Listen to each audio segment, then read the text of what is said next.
Today I'm going to show you how to crop an image in a Microsoft Word document. This is a great way to focus on specific parts of your image and make your documents look even better. Let's jump right in. First, insert an image into your document. Once the image is inserted, click on it to select it. You should see a new tab appear at the top called Picture Format. Now tap on Crop and let's crop the image. Here you can see the black cropping handles appear surrounding the image.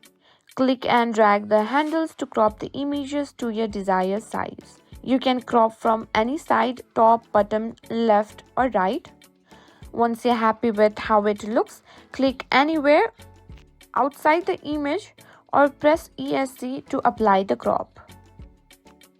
And that's it, you've successfully cropped an image in Microsoft Word.